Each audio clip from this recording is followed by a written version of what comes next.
Hello fellow Brawlers, I'm KairosTime and it is time for the Sprout Olympics. We're going to be covering everything that you need to know about Sprout, and afterwards I'm going to be showing you the Horus Bow, Tanuki Jesse, and Coach Mike skins. Sorry for the super long intro, let's get into it. Brawler overview. Sprout is officially the 6th mythic brawler, which actually makes a lot of sense because of how complex its mechanics are. It will be released on April 10th, and you heard me right guys.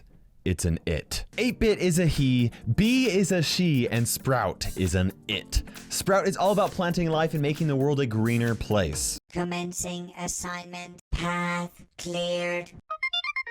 Fertilizing. I like trees. Attack. Seed Bomb. Sprout throws a ball of seeds that explodes on impact and deals splash damage to enemies. If it doesn't hit a target, it bounces around before blowing up. It's actually kind of like Rico's attack, where it will just keep on bouncing off of walls until it either hits a target or it reaches max range. One thing that is different about Sprout's attack from other throwers like Dynamite or Barley is that it will always either stop before it hits a wall or it will reach over a wall rather than being wasted on like the center of a big wall. Super. Hedge. Sprout throws a super seed that grows a thick wall of vines. Players on either team cannot walk through these vines and they will stay on the field until 10 seconds are up, or unless a brawler with a wall breaking ability is able to break it down. This is useful in a lot of situations. Blocking people from important parts of the map like the gem mine and gem grab. It can also be used to reroute the siege bot, buying a lot of extra time for you to defend. It can also be used to block an enemy team from scoring a brawl ball goal for up to 10 seconds.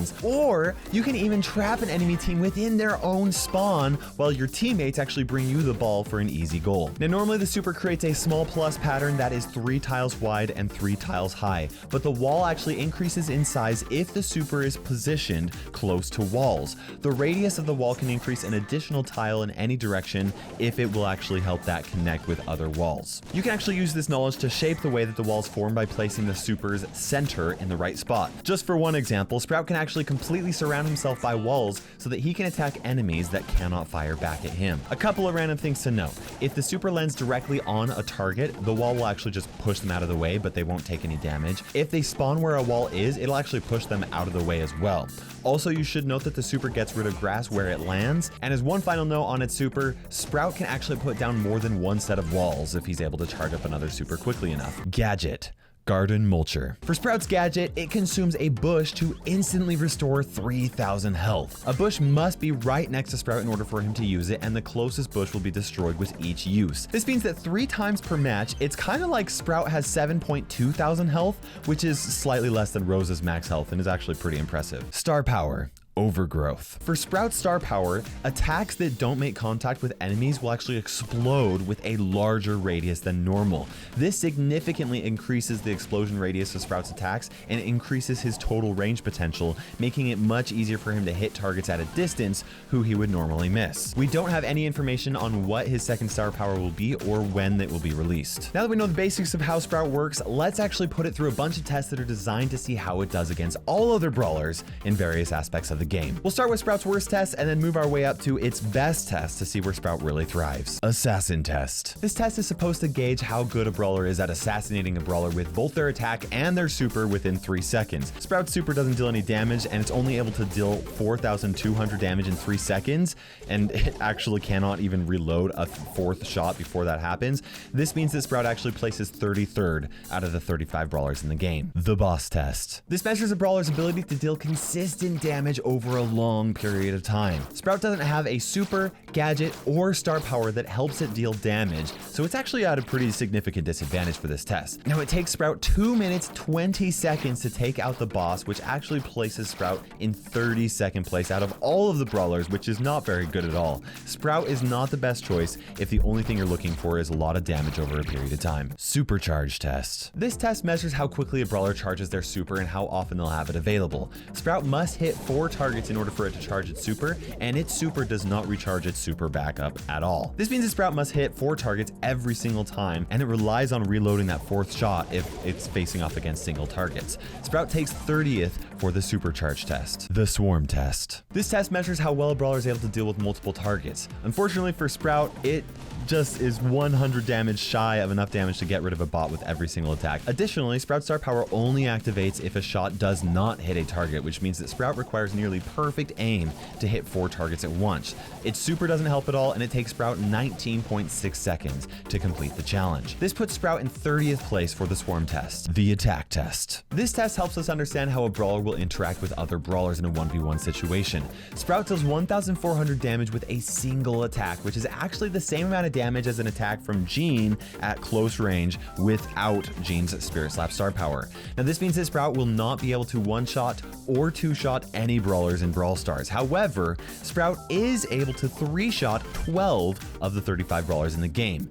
This includes Tick, Barley, Bee, Crow, Piper, Spike, Rico, Brock, Colt, Dynamite, Mr. P, and other Sprouts. This puts Sprout in 27th place for the attack test, the dive test. This test measures a brawler's ability to deal damage while also under heavy fire. Sprout throws 3 quick attacks and also uses its gadget to heal 3,000 HP. This gives Sprout just enough time to reload and fire 1 more ammo before getting taken out. In total, Sprout is able to deal 5,600 damage, which places it in 23rd place for the dive test, the race test. Now this test measures how quickly a brawler can go from one side of the arena to the other. Sprout has a normal movement speed and it doesn't get any help from its attack, super, gadget, or star power, which means that it ties with 13 other brawlers for 22nd place. The reload test. This test measures how long it will take for a brawler to unload and reload 10 ammo, therefore giving us an accurate measurement for their reload speed. Sprout takes 20.2 seconds to complete this test, which is actually very slightly faster than Dynamite,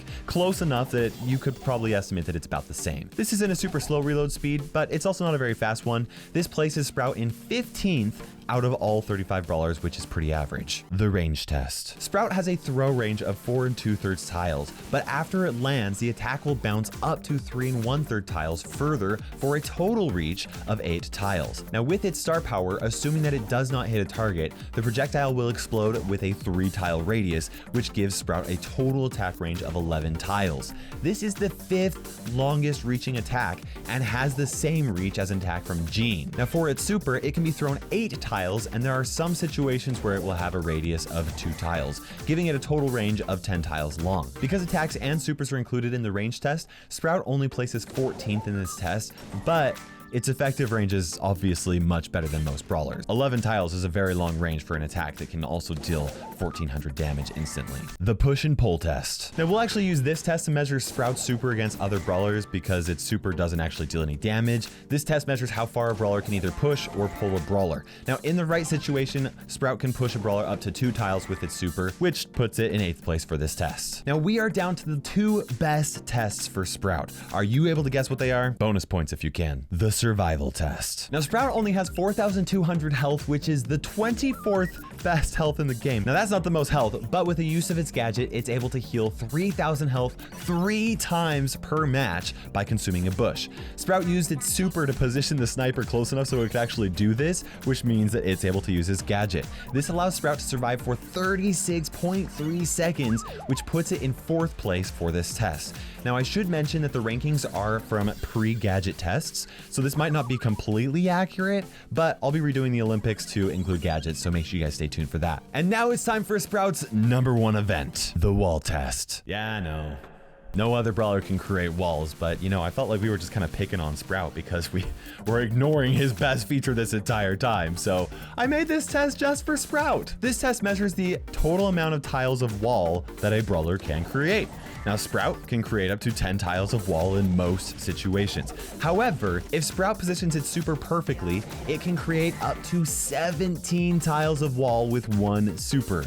Now this is not a useful place to put a wall on defense because the enemy can still score a goal. But on offense, it makes it so that enemies are trapped while your team still can score, which it takes some practice to get this perfectly, but if you get it right, it's going to be very annoying for a lot of people. Now that we talked about Sprout, I also wanted to cover the new skins coming to Brawl Stars because I think that they are legitimately some of the coolest skins we have ever had. This is Horus Bow. It is a Supercell make skin created by Getty Core and it costs 150 gems. Now I am going to tell you right now that that is an insanely good price for how good this skin is. It could easily cost 300 gems. Just don't tell Supercell I said that. The details on this skin are so so good, from the golden ornaments to the eagle headdress, and of course the fact that he's like floating midair. It's seriously so cool. Now for his attack, he shoots out bursts of lightning, and even his super was revamped. It really does not get much cooler than this, but that is not all, okay? His winning animation, it's so good. And he also has a really cool losing animation where he actually gets sucked into a pyramid scheme. I mean a pyramid. He gets sucked into an actual pyramid. This is a Tanuki Jessie. This is a regular permanent skin, and it will cost 150 gems. Now Jessie wears a Tanuki cap, which, if you guys didn't know, a Tanuki or however you say it in Japanese, is a Japanese raccoon dog. Not only does the gun get remade and she gets a new backpack, she also gets a tail that wags back and forth. That's adorable, okay? Now Scrappy also gets remade into a Tanuki as well.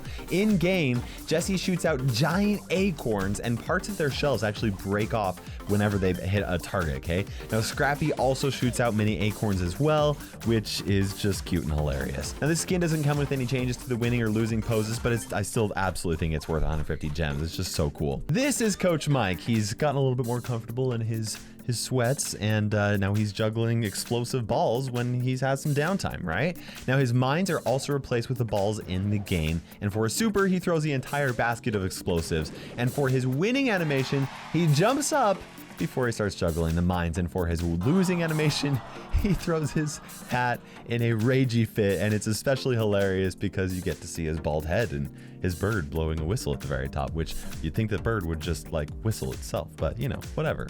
A whistling bird whistling. It's confusing times, guys. This skin's also worth 150 gems. Definitely worth it if you ask me. Let me know what you think about these skins, and also let me know how strong you think Sprout is going to be. Now, as someone who's actually played it only against bots, it's really difficult for me to say how strong Sprout is going to be exactly. So I've got an idea on how I can actually like show you guys how Sprout is going to compare to the other throwers. So stay tuned for that. I do think that Sprout is going to be a high skill cap brawler, and he's going to feel really game breaking in like the hands of the right players that are able to use that super in the right way. But I think most of the time, it's probably just going to feel a little lackluster, right? I could see its best modes being Gem Grab, Brawl Ball, and Siege, and I think that it'll struggle in Showdown, Heist, and Bounty. Hope you guys enjoyed this video. For now, this is KairosTime ticking by, and we'll see you in Brawl Stars.